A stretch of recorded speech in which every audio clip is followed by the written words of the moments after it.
Good morning, good afternoon, good evening, whatever time you're seeing this message. It's Antonio coming again with another episode of Thus Said the Lord unto me, so such as I have, give I unto thee. Y'all, I gotta admit, today is one of them days. It's Monday. It's Monday. You know, I had to have me a cup of coffee. And I think I'm about to go get me another one. Because it's Monday. It is what it is. But he's been dealing with me about different little things. You know, I again, woke up, slept hard. I take that back. I didn't get much sleep last night. That's what it was. I didn't get much sleep last night. You know, but here I am. Reporting for duty. On the wall. Let's get it. Let's go. You know, it's in these days. I figured that I was going to make a video just to be able to say, if I can encourage anybody, to say, even in the days of the monotonous, the mundane, stay on the wall. Keep being about your Father's business, even when you don't feel like it. And it don't mean that you feel like it. Don't mean like you feeling all chipper and joyous and stuff. It means sometimes you got to wait on the Lord to bring that strength. There's the scripture. They that wait upon the Lord shall renew their strength. They shall mount up on wings as eagles. They shall run and not be weary. They shall walk and not faint. Okay, y'all know that, but here, check this out.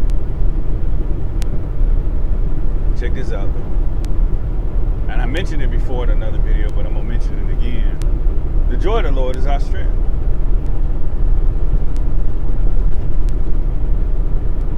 As our days are, so shall our strength be.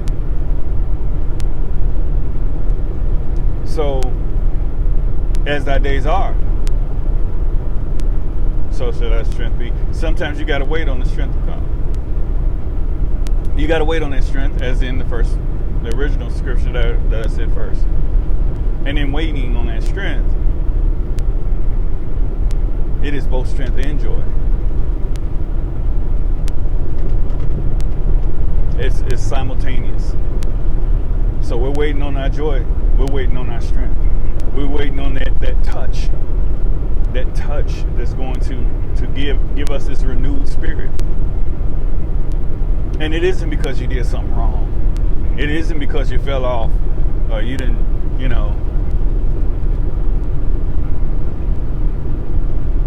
doing something you didn't have no business doing. The renewal is necessary because it is in that renewal, it is in that seeking that there is that you are coming into submission to God, to saying, Lord, I need you. I can't do this in my own strength, so I need you. I need the strength that you have to offer. I need the gift that you have to give. I can't do this without you. So it's in these moments, and like I said, it's in the mundane. I think I'll be saying this more often because this is how I feel. It is carnal how I feel. Okay, so forget y'all. Don't act like y'all just super strong out here and don't have the carnality of your feelings. Feelings is carnality. Do we know that? Do we understand that whenever you in your feelings, you in your carnal state of mind? It doesn't mean that your feelings are not valid. It doesn't mean that your feelings aren't necessary. But it is flesh. It is flesh. So understand my feelings. Yeah, it's time to make the donuts. It's time to make the donuts. I told y'all what that means. It's the mundane. And I literally did make the donuts. I really did. When I was younger, that was a job that I did when I was about 19 years old, trying to I was trying to afford my first apartment, and at the time straight out of the military, trying to get my own little spot, and it was that type of deal. So I was working for a grocery store, making the donuts 4 o'clock in the morning, 3 o'clock in the morning, and then I go to my next gig that was working for a hotel. So yeah, I literally made the donuts, but it wasn't like that. There wasn't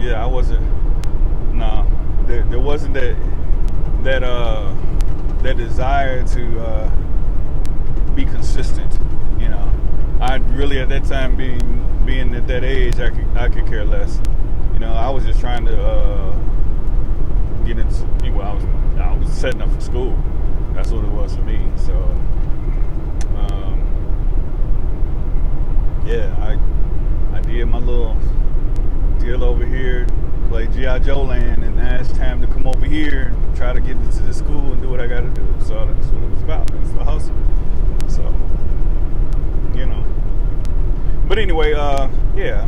See, I'm talking too much and all in my business. But yeah, some of y'all, man, I was listening to a couple of messages earlier today, and I just took the words right out of my mouth. So it was no point me even saying nothing. I'm like, well, dang, I just be over here and just sit still. It's been said, I feel like she came with the big sword. I'm like, well, dang, all right, go ahead. To God be all glory, But yeah, I just, that's been on my mind. I want to get on here and be about his business, but at the same time, and like, Lord, well, I'm just gonna show up. So, Holy Spirit, have your way. What are we talking about today? And that goes for your day. Day is the same thing, Holy Spirit, have your way. What are we talking about today? Y'all forgive the look here. It's getting a little, it's getting real rough looking. I don't really, this is the most amount of gray that I've ever allowed to remain in my face, and I'm just feeling a little self-conscious, and a lot self-conscious. So,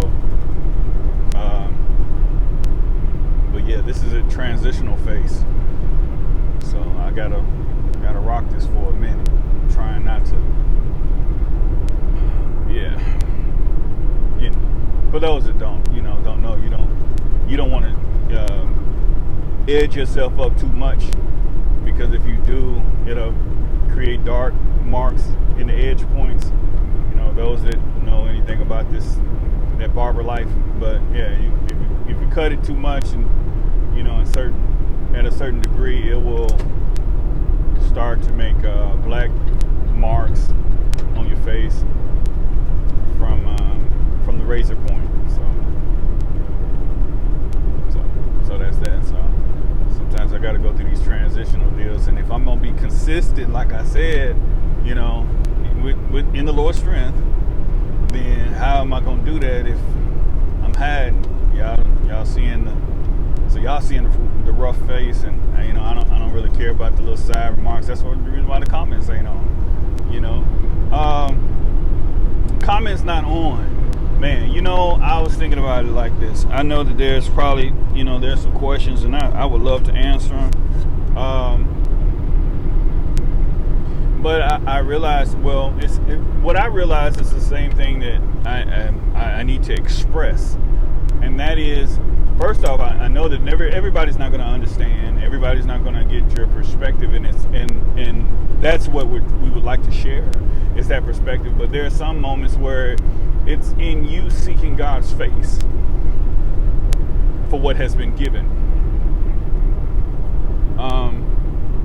That is your due diligence. That is what your job is. It is to go before the Lord with that thing. If you say you go before the Lord with that person, like you should, and it's not really the person or the personality of the person, it's the spirit behind the person. Okay? So you have to maintain that relationship where you're constantly going up before the Lord, asking the question, Lord, is this for me? If this is for me, then Lord, reveal to me what you're giving in this moment. And if you feel some kind of way, It could be that you just can't see it. It could be that it's not meant for you to see it at that time in that season. So you don't attack the messenger because you're not perceiving the message right. My bishop would say, I call him my bishop. He's the nation's bishop. I don't care what y'all think about that, but I'm not naming him, but I don't care what y'all think about that. Reality is that he has an extremely huge following, and this was before all of this social media existed. So here's the deal: he's the nation's bishop. All right. He said he simply.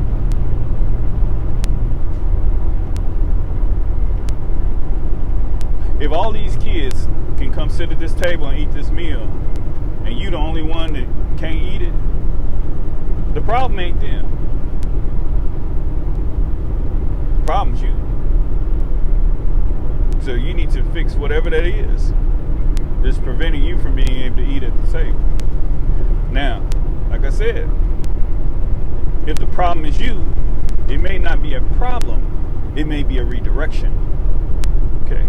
And the Lord may be redirecting you to somewhere else because in this season you can't eat at this table because the game over here is too wild. That's really a male comment. Y'all, wild game, wild meat. That's kind of like eating rabbit. Eating some rabbit or some kind of gamey meal. It has a gamey flavor to it. Everybody can't eat it. Venison. That's what I meant to say. Venison. It's gamey meat. Everybody can't eat that. But you got to realize that there's nothing wrong with eating locusts and wild honey. It's just you can't eat it. It may not be your season to be able to eat that. Okay? I said it that way on purpose. There it is. That's for who it's for.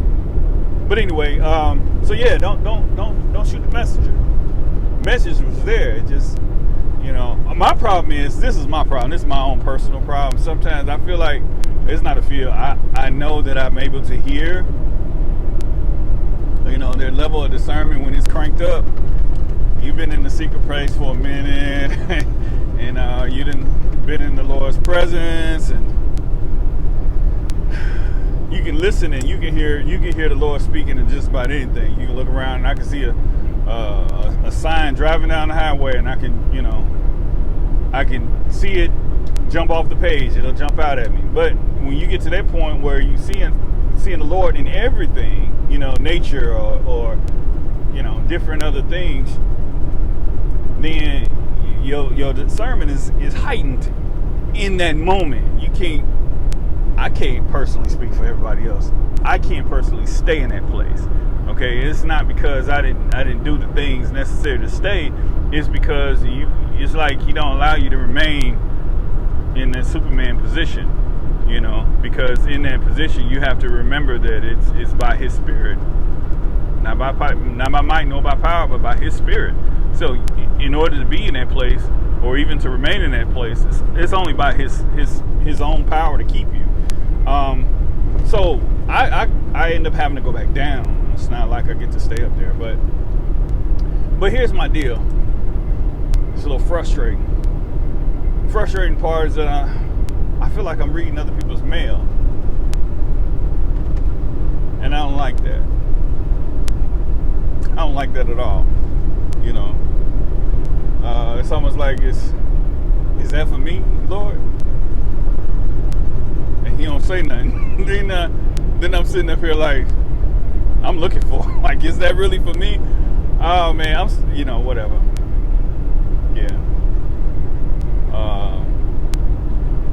So anyway, I don't know. That's just me. I end up reading somebody else's mail, and now you looking stupid because you done responded. You done responded to somebody else's mail, and it wasn't meant for you. I remember a long time ago Facebook, and it was this woman. It was she was talking about something, and I responded to her to a post, and I didn't know that she was talking to somebody subliminally, specifically. I hate saying that word. That's my word. And all she did was erase my comment. So it's like, well, dang, you asked, and I responded because ain't nobody else respond. But it wasn't nobody else. It was other people that responded, but I just think that maybe I wasn't in the circle to be able to respond. So that's what I mean by, reading other people's mail. Sometimes you gotta just look at things and let it go by. You see things sometimes it's not meant for you to speak on because it's not meant for you to be the one to answer the question. So with that being said, you need to seek the Lord's face for what portion is for you versus attacking a messenger. I think that's it. I don't know why I'm even on that, but that's all right because I don't have to. I ain't dealing with that type of stuff. Well, yeah, no, I'm dealing with it, but I can ignore it and pretend like you ain't talking to me. You're gonna spend your time on your platform talking sideways about me, then to each his own. That's between you and the Lord. That's what you did with the time He gave you. You was throwing stones. I tell you something. I say this. I don't know. Sometimes, like I said, I've always put in this disclaimer. I keep doing that because I'm scary, y'all. I'm scary. You can say whatever you want to say about me, but it's scary. And that's just it's the fear of the Lord. It's reverence to the Lord. It's scary in the fact that I don't want to offend my Father in, talking about certain stuff. But I was thinking about in the casting of the stones, there was a woman that was caught in the act of adultery. And they brought her before Jesus. It's a reminder of the enemy. For me, like I said, I'll go ahead and break this way so you understand. That was meant to for him to respond so that they can catch him in his words. They was trying to find an open door to attack Jesus. Not really the woman. All right. And it reminds me of when he was in the wilderness being tempted of the devil. Low key, if you didn't know, that attack really wasn't for Jesus. He was defending us even in that attack. But that attack wasn't for him. The attack was against the Father. It is the same attack in that he tempted Eve to attack the Father in the disobedience. So the attack always is by the enemy. When the enemy is trying to do something, it's in rebellion to his Father, which is our Father, and in attack. If you understand it from the right perspective. I say his Father, and then I might have some of y'all go off on a tangent. Oh yeah, it's eat drink your blood and eat your flesh. I just brother, what are you saying? He's not my brother. It's understanding that he was here before you.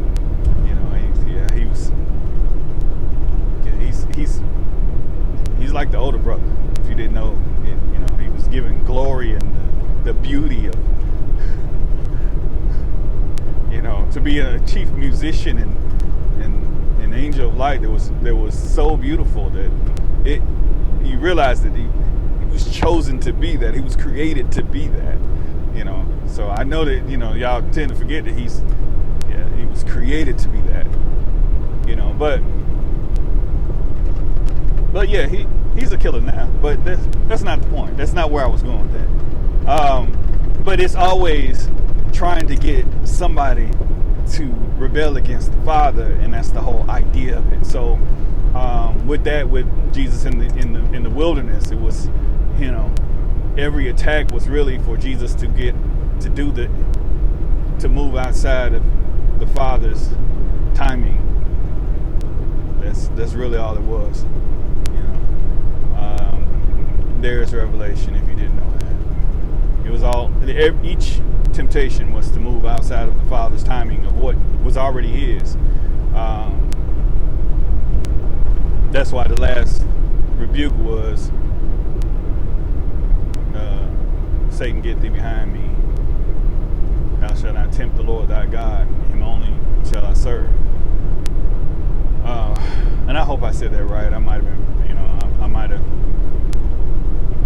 we're just going to say it's a paraphrase, but I'm pretty sure I said it exactly right, King James Version. But anyway, so even in that instance with this woman that came, they was trying to find a way to attack Jesus. It wasn't really about the woman that got caught in adultery, just like it wasn't about the dude that didn't show up for the trial to be bust upside his head with a rock too. He wasn't there. They just found the woman. In the act at that. In the act. So that was for you to realize she was in the act. She was in the middle of the act of the transgression. All right. But they got her. Where'd dude go? He just like, how he get away? How he, But anyway, so this attack was towards Jesus, and what did he do? Do I touch that, Lord?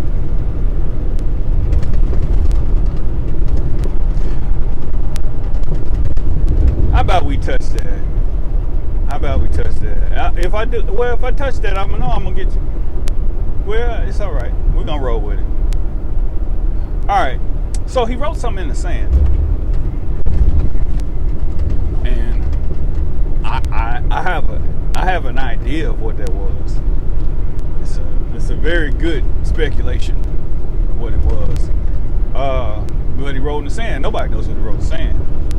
Okay. It's meant for us to. It said the Lord did things for us to figure it out. He did things for us to look at it and look at it from different perspectives to get an understanding. Now, the only people that really would know is the Jews at that time. So I submit to you what it was that was said. If you wrote the equation, this equation in the sand, it would have caused all the Jews at that time to drop their stones one by one, because of the representation of what it meant. So Jesus asked his disciples a question. Well, the disciples asked Jesus a question. He said, how many times shall we forgive our brother? 7 times. 7 times is the representation of completion.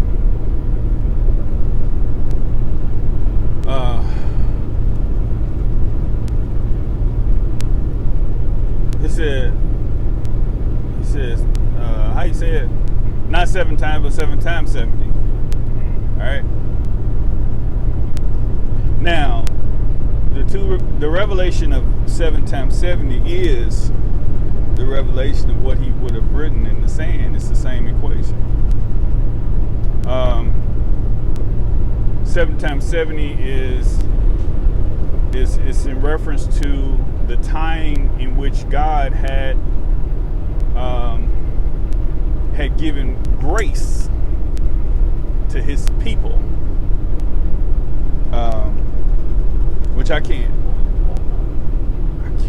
but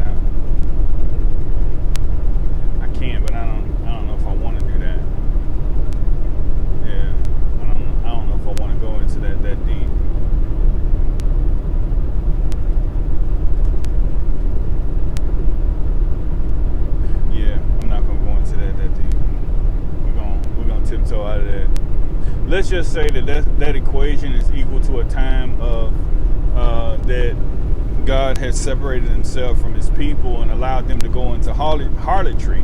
But it was prophesied that he would redeem these people. He would redeem his people and bring them back into right relationship with him. Okay? And that is the equation of 144. Well, the 7 times 70. Okay? Got me? Okay. Let me make sure that hold on, because this is actually kind of deep. I really don't want to.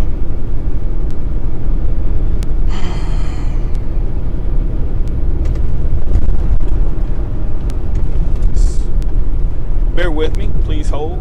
I wish I could pause this, but I don't know how to do all that. I ain't got them skills yet to know how to, at least my system is, I got the basic stuff on here. I don't have none of that editing stuff on there, which, if I did, it'd be a different story. But because I don't, that's what I thought. All right, so I was right. It is, I said 144. I didn't mean that. I was talking about that was something else. Ignore that. It is the equation is equal to the years of slavery.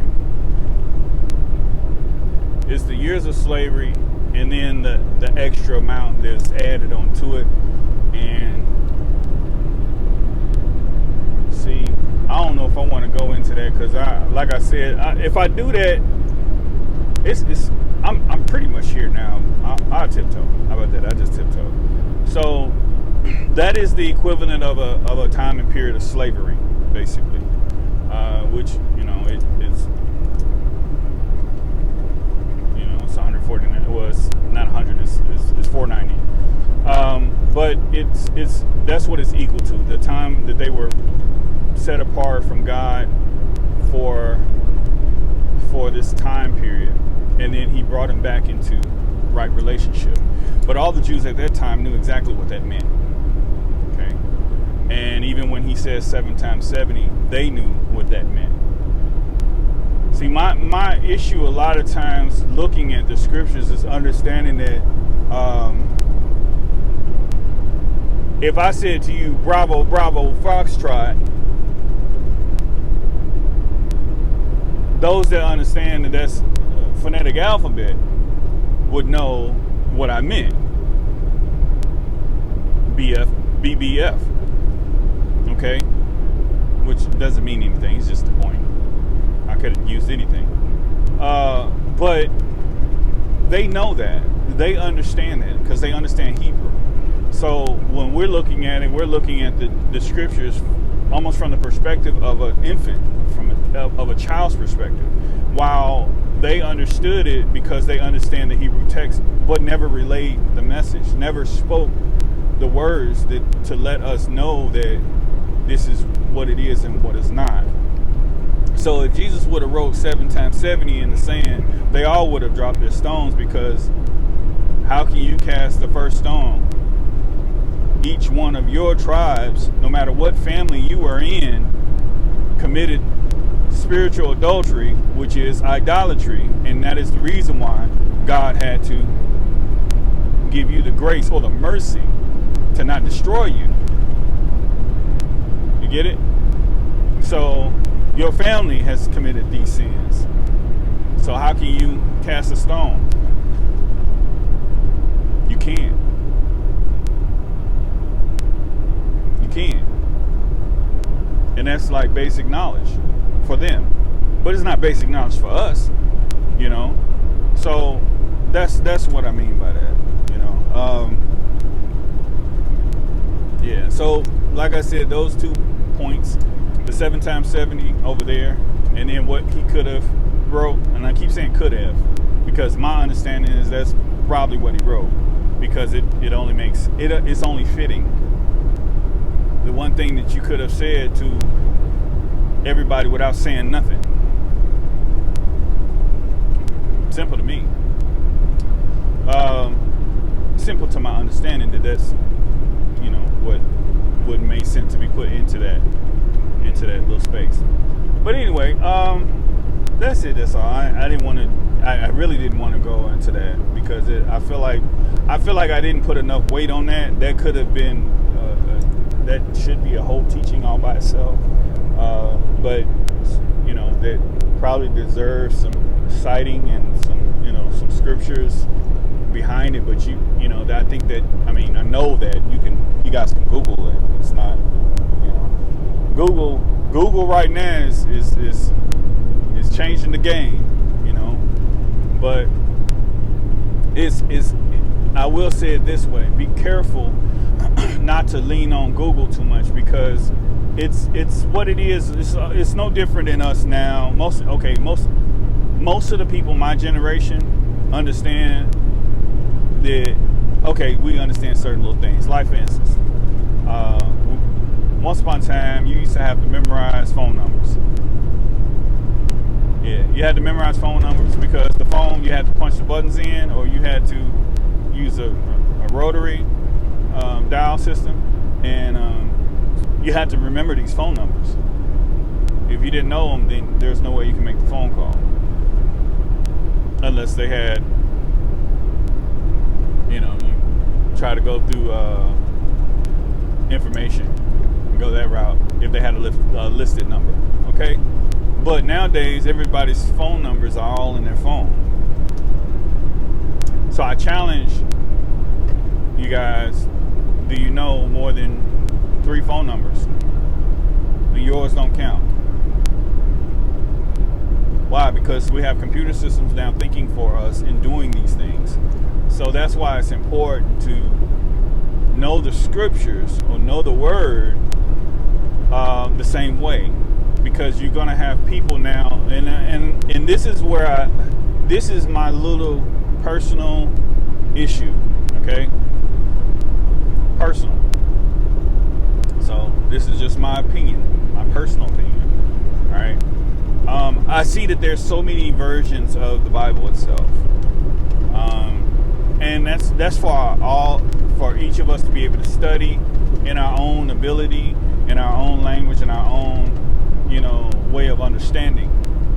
The problem is that as you do these different versions, there is a watering down of the actual scripture itself, because you're adding words or separating words, taking out words in order to get the total idea of it.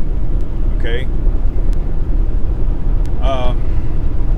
That's why I said in another one of my videos that it is important to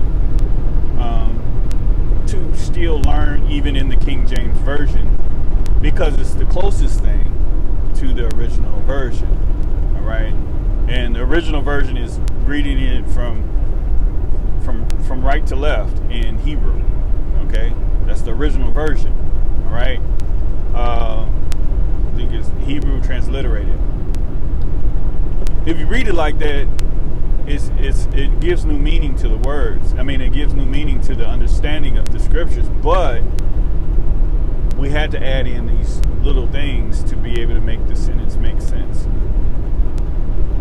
But it's interesting to see what they added and subtracted to make it make sense. Okay? It can be a concept all by itself. So that's why I stick so much to King James Version. It isn't because it's the only version that is. No, it's not like that. International version too. I learned a lot of scriptures that way too. But the reason why is because of that. Because it gets watered down the further and further you go. So now you got to this Message Bible. You're trying to, teach a message through the Message Bible, and people are gonna be looking like, it don't say that. It do say that. They just worded it completely different in order to get the same result, in spite of the fact that, yeah. But anyway, so, I don't even know where I was going with that. Don't allow computers to think for you. Although we do, and I'm guilty as charged. Okay. So in this, I'm somewhat hypocritical, because I'll be quick to look at Google when I don't know something, but it should be fact checked, and it shouldn't be your whole learning experience. Okay, because yeah, you need to know it for yourself. But anyway, there may be a time when you're not able to do that again, or a time when they take out certain Bibles because, you know, this one is more relevant to the people. You know, yeah, I don't like I don't know. That's it. Anyway, I'm just talking now. It's 36 minutes in, and I'm just rambling. Y'all have a wonderful and blessed day.